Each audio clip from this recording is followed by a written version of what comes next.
Hello everybody and welcome back to Tasty Tuesday. Today we're doing our first dessert and it's going to be a really creamy lemon pie.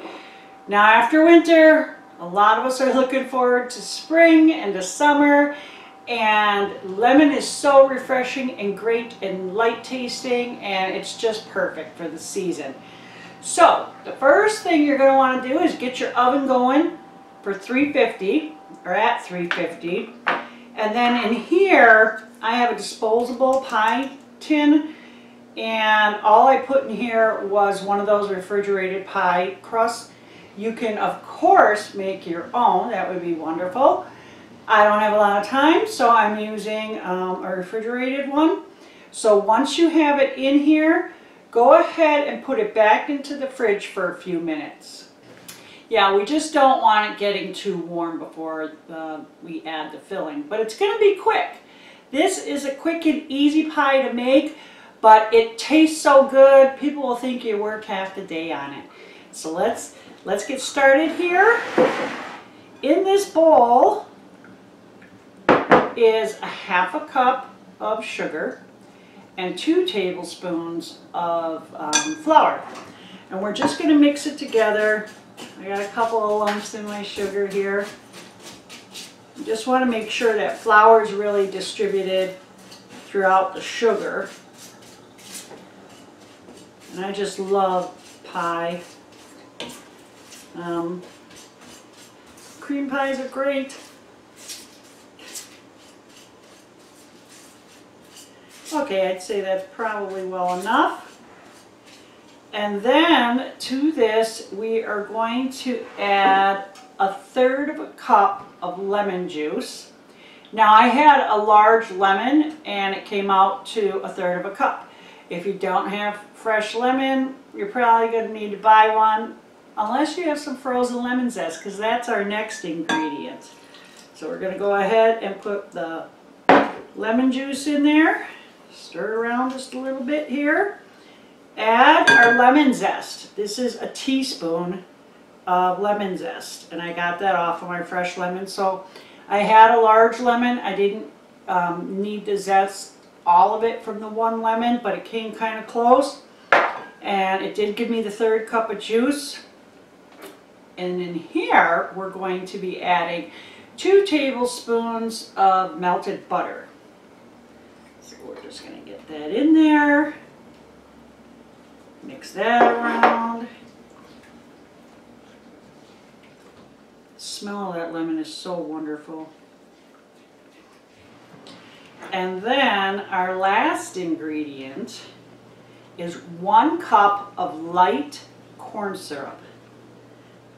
I know what you're thinking, but this pie is going to be awesome.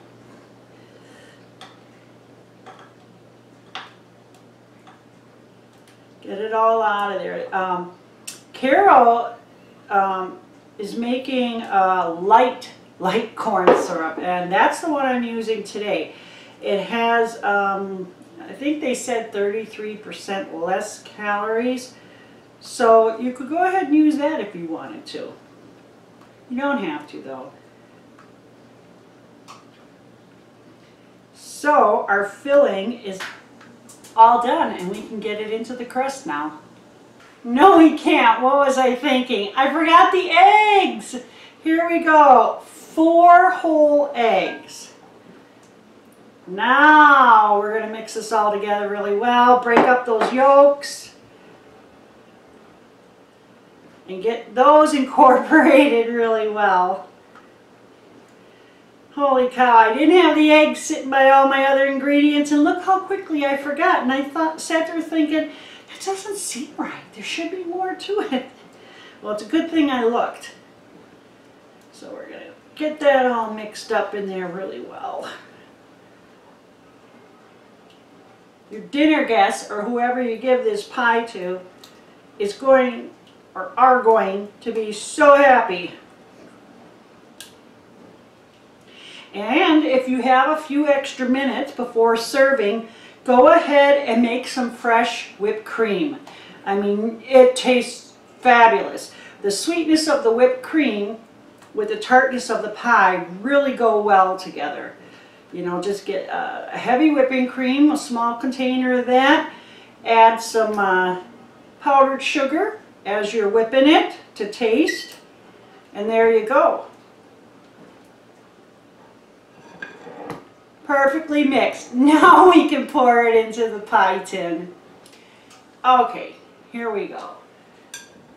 Now I always try to put my pie tins on a cookie sheet. They're just easier to handle that way, in and out of the oven. And sometimes you do get a boil over. And it won't wreck your oven then. Fits in there perfectly. Now this is a standard 9-inch pie pan. It's not deep dish. I want all that zest in here. That's what I'm going after.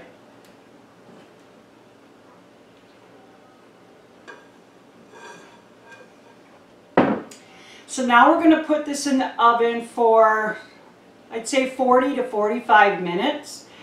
But you're going to want to check it at, say, 25-30 minutes, because if your crust starts getting a little too brown, then you're going to want to put some tin foil on there for the remainder of the baking so that it doesn't burn. And one thing I forgot to mention, but real quick, make sure you put the pie on one of the lower racks in your oven. That's where it needs to be. Okay, you guys, it is out of the oven. It looks and smells good. I have it on a cooling rack on the counter, and it's going to stay there for about an hour. And then after that, you're going to cover it and then put it in your fridge for about 2 hours or until it's cold all the way through. Now be very careful when you're putting this pie on your cooling rack, because mine tipped a little bit and some of the insides dripped out a little bit over the side. So try and be very careful when you're getting it on that cooling rack. And when it's ready, I will be back. Okay, you guys, the pie is done. I put a lot of whipped cream on there. Can you guys see that? It doesn't look really good at the moment because I'm sneaking a piece before everybody else, and it wasn't a full 2 hours till it chilled yet. But I wanted to show you and do a taste test for you guys, let you know how good it is.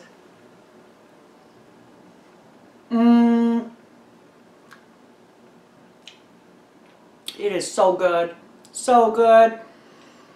There's only these few ingredients in here, so go ahead and try it. Yes, it takes a little bit of time between the baking and the chilling, but it's totally worth it, you guys. It is a really, really good pie, and I hope you like it as much as I do. I hope everybody who's eating it tonight likes it as much as I do, but I think they will. So anyways, remember, all the ingredients and the measurements will be down in the description box. So, you know, it'll be easy for you guys to find. If you make it, let me know. If you make a pie similar to this, let me know. I'd love to hear about it. And I think everybody else would too. I mean, if you want to sneak a recipe in there, that'd be great too. Down in the comments area. Anyhow, thumbs up if you like the video. And, you know, subscribe if you're not a subscriber. It was nice talking to you. And you take care.